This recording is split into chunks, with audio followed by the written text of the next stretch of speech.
ആദിൽ പാലോട്. ആ ദൃശ്യങ്ങൾ വളരെ ഹൃദയഭേദകമായ ദൃശ്യങ്ങളാണ്. ഇത് ഒരു ഭീകരവാദിയുടെയും വീടല്ല, ഇത് ഒരു പാകിസ്ഥാന്റെ ശത്രുവായ ഒരു മിലിറ്ററി ഓപ്പറേഷൻ നടത്തുന്ന ഒരു ജനറലിന്റെ വീടല്ല, ഇതൊരു കമാൻഡോയുടെ വീടല്ല, ഇതൊരു സാധാരണക്കാരനായ ഡ്രൈവറുടെ, അവിടെ പഠിക്കുന്ന കുഞ്ഞുങ്ങളുടെ, അവിടുത്തെ നിത്യജീവിതത്തിന് കൂലിവേല ചെയ്യുന്ന മനുഷ്യരുടെ വീടാണ്. അവിടേക്കാണ് പാകിസ്ഥാൻ നിറയൊഴിക്കുകയും ഷെല്ലാക്രമണം നടത്തുകയും ചെയ്തിരിക്കുന്നത്. ഇങ്ങനെയുള്ള ഷെല്ലാക്രമണത്തിൽ തകർന്നവരിൽ 10 പേരുടെ ജീവൻ നഷ്ടപ്പെട്ടു അല്ലേ അതിൽ?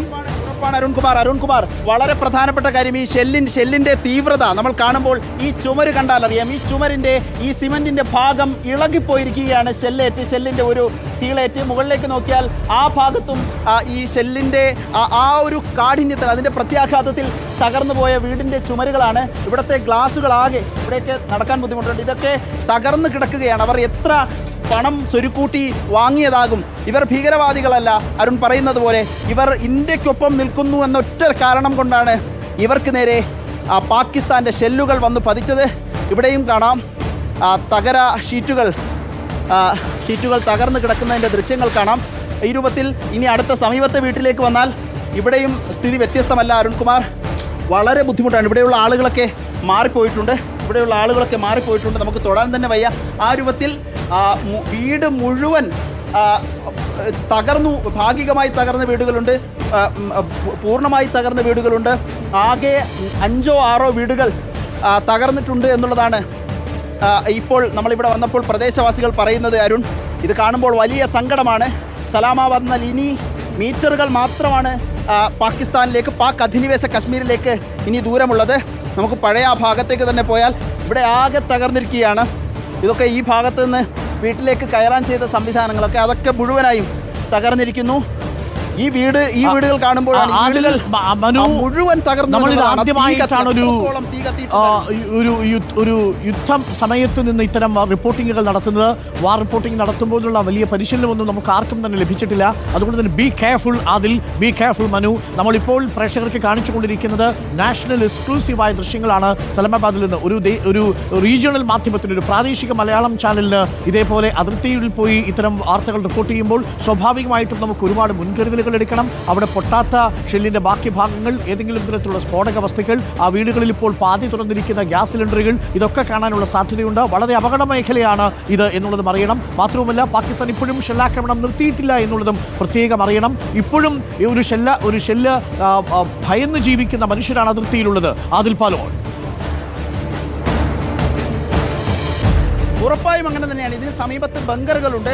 പക്ഷേ അവർ സ്വാഭാവികമായും കരുതിയില്ല. ഇന്നലെ രാത്രി കിടക്കുമ്പോൾ ഇന്ത്യ ഒരു മിസൈൽ ആക്രമണം നടത്തുമെന്നോ അതിനൊരു പ്രത്യാഘാതം ഉണ്ടാകുമെന്നോ ഒരു തരത്തിലും ഇവർ കരുതിയില്ല എന്നുള്ളതാണ് നമ്മൾ കാണുന്നത്.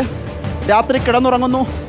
പുലർച്ചെ 2:30 മണിയാകുമ്പോൾ ചെറിയ കുഞ്ഞുങ്ങളുണ്ട്. ഇവർ പറഞ്ഞനുസരിച്ച് ചെറിയ പ്രായമുള്ള 2 കുഞ്ഞുങ്ങളുള്ള വീടാണ്. ആ വീട്ടിൽ കിടന്നുറങ്ങുന്നു. വലിയ ശബ്ദം കേട്ട് ഉടനെ തന്നെ ഓടി മാറിയില്ലായിരുന്നെങ്കിൽ, പുറത്തേക്ക് ഇറങ്ങിയില്ലായിരുന്നെങ്കിൽ ഇവരുടെ ജീവിതം തന്നെ നഷ്ടമാകുമായിരുന്നു എന്നുള്ളതാണ് ഇപ്പോൾ ഈ ദൃശ്യം. ഇതിൻ്റെ മേൽക്കൂരയാണ് അരുൺകുമാർ. ആ മേൽക്കൂര വൈഡ് ആംഗിളിൽ കാണിച്ചാൽ ഇതൊരു വീടിൻ്റെ മേൽക്കൂര, അപ്പുറത്തേത് മറ്റൊരു വീടിൻ്റെ മേൽക്കൂര. ഇങ്ങനെ പൂർണ്ണമായും ഷെല്ലാക്രമണത്തിൽ തകർന്നു എന്നാണ് മനസ്സിലാകുന്നത്. ഈ ദൃശ്യങ്ങളുടെ ഇടതുഭാഗത്താണ് പാക് അധിനിവേശ കശ്മീരുള്ളത്, പാകിസ്ഥാൻ്റെ പോസ്റ്റുകളുള്ളത്. ആ വശത്തേക്ക് മനു ക്യാമറ തിരിച്ചാൽ നമുക്ക് കാണാം. ഇതിൻ്റെ തൊട്ടപ്പുറത്ത് മുതൽ പാക് അധിനിവേശ കശ്മീരാണ്. അവിടെ പാകിസ്ഥാൻ്റെ പോസ്റ്റുകളുണ്ട്. അവിടെ നിന്നാണ് ഈ പല്ലറ്റുകൾ, ഈ ഷെല്ലുകൾ ഇവിടേക്ക് വന്നത്. ഷെല്ലാക്രമണത്തിലാകെ 10 ഇന്ത്യക്കാരുടെ ജീവനാണ് നഷ്ടമായത്. സുരക്ഷിതമായി റിപ്പോർട്ട് ചെയ്യുക. കാരണം ഇത് കാണുമ്പോൾ തന്നെ നമുക്കൊരു ഭയം ഉണ്ടാവുന്നു. കാരണം ഒരു വാർ ഫ്രണ്ടിൽ നിന്ന് നമ്മൾ റിപ്പോർട്ട് ചെയ്യുമ്പോൾ അവിടുത്തെ ചില കാര്യങ്ങൾ കൂടി നമ്മൾ ശ്രദ്ധിക്കണം. അവിടെ ഇനിയും പൊട്ടാതിരിക്കുന്ന സ്ഫോടക വസ്തുക്കൾ ഉണ്ടാവാം. അതല്ല, പാകിസ്ഥാന്റെ ഷെല്ലാക്രമണം ഏതു നിമിഷവും ഭയന്ന് ജീവിക്കുന്ന മനുഷ്യരാണ് അവിടെയുള്ളത്. ആദിൽ പാലോടാണ് ഈ ദൃശ്യങ്ങൾ പകർത്തി നൽകുന്നത്. ഇതാണ് സൂചന. ഇതാണ് അന്തർദേശീയ സമൂഹത്തിന് മുന്നിൽ റിപ്പോർട്ടറടക്കം സമർപ്പിക്കുന്ന ദൃശ്യങ്ങൾ. ഇതാണ് പാകിസ്ഥാൻ നേരിടുന്നത് ഭീകരവാദികളെയല്ല. പാകിസ്ഥാൻ നേരിടുന്നത് ഈവൻ പട്ടാളത്തെ പോലുമല്ല. പാകിസ്ഥാൻ നേരിടുന്നത് സാധാരണ കൂലിപ്പണി ചെയ്തെടുത്ത് ജീവിക്കുന്ന അതിർത്തികളിലെ സാധാരണക്കാരായ മനുഷ്യരെ, കുഞ്ഞുങ്ങളുടെ പുസ്തകങ്ങൾ സൂക്ഷിച്ചിരിക്കുന്ന വീടുകളെ, അവരുടെ നിത്യവൃത്തിക്ക് വേണ്ടി കാശ്മീർ ഷാളുകൾ നെയ്തുകൂട്ടി ജീവനം നടത്തുന്ന സ്ത്രീകളെ ലക്ഷ്യമിടുന്ന പാകിസ്ഥാൻ.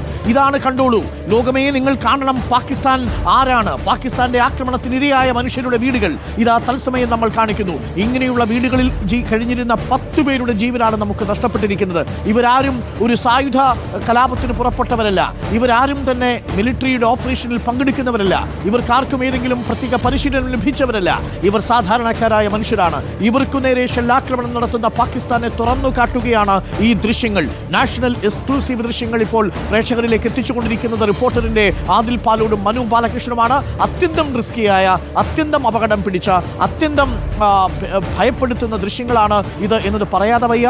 ഇപ്പോഴും ഈ അവശിഷ്ടങ്ങളിൽ നിന്ന് പുകയുയരുന്നത് പ്രേക്ഷകർക്ക് കാണാം. ഇതിനിടയിൽ ഗ്രനേഡുകളോ ഇതിനിടയിൽ തന്നെ ഇത്തരം സ്ഫോടക വസ്തുക്കളോ ഉണ്ടോ എന്നുള്ളത് പോലും നിശ്ചയമില്ല. അതുകൊണ്ട് അതിൽ വളരെ സൂക്ഷിച്ച് മാത്രം റിപ്പോർട്ട് ചെയ്യുക. ഇത്തരം ദൃശ്യങ്ങൾ കൊണ്ട് തന്നെ നമുക്ക് തെളിയിക്കാൻ കഴിയും പാകിസ്ഥാൻ എന്താണ് ലക്ഷ്യമിടുന്നത് എന്നുള്ളത്. ആദിൽ പാലോട് ആ ദൃശ്യങ്ങൾ നോക്കൂ. നമ്മളെ ആകെ ഞെട്ടിക്കുന്ന ദൃശ്യങ്ങളാണ്. പക്ഷേ റിപ്പോർട്ട് ചെയ്യുമ്പോൾ ബി കെയർഫുൾ ആദിൽ.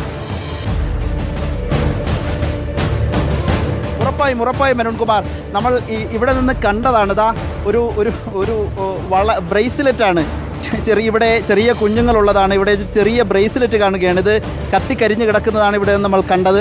ഈ രൂപത്തിൽ ഇവരുടെ ജീവിതം, മനോഹരമായ ജീവിതം ഒറ്റയടിക്ക് പാകിസ്ഥാൻ നശിപ്പിച്ചതാണ് അരുൺകുമാർ നമ്മളിവിടെ നിന്ന് കാണുന്നത്. ഇപ്പോഴും അതിൻ്റെ പുകച്ചുരുളുകൾ ഇപ്പോഴും അടങ്ങിയിട്ടില്ല. ഇതൊരു അടുക്കളയാണെന്ന് നമ്മൾ പ്രതീക്ഷിക്കുകയാണ്. ഒരു വശത്ത് പാത്രങ്ങൾ കാണാൻ കഴിയും. കുക്കറടക്കമുള്ള പാത്രങ്ങളുണ്ട്. ഒരു വശത്ത് കുട്ടികളുടെ പാഠപുസ്തകങ്ങളുണ്ട്. ആ വിധത്തിൽ നമ്മൾ വളരെ സങ്കടത്തോടെ, വളരെ ആശങ്കയോടെ ഇവിടെ നിന്ന് റിപ്പോർട്ട് ചെയ്യുകയാണ്. വലിയൊരു മാനസിക സംഘർഷത്തിൽ കൂടിയാണ് ഇത് റിപ്പോർട്ട് ചെയ്യേണ്ടി വരുന്നത്. അരുൺകുമാർ, പാകിസ്ഥാൻ്റെ ഷെല്ലാക്രമണത്തിൽ പൂർണ്ണമായും തകർന്നുപോയ വീടുകളാണ്. ഇപ്പോഴും അതിൻ്റെ തീ മാറിയിട്ടില്ല എന്നതാണ് നമ്മൾ ഇവിടെ കാണുന്നത്. ഇപ്പോഴും അവശിഷ്ടങ്ങൾ, അതിൻ്റെ തീയുടെയും മറ്റും അവശിഷ്ടങ്ങൾ, തീ ഇപ്പോഴും പടർന്നു കയറുന്നുണ്ട് ഒരു ഭാഗത്ത്. ഈ രൂപത്തിലാണ് ഇവിടുത്തെ അവസ്ഥ. ഇതാണ് നമ്മൾക്ക് അരുൺ പറഞ്ഞതുപോലെ തുറന്നു കാണിക്കാനുള്ളത്. ഇതാണ് പാകിസ്ഥാൻ ഇന്ത്യയുടെ മനസ്സിൽ കൊളുത്തിയ തീ പോലെ അണയാത്ത തീയാണ് അതിലത്.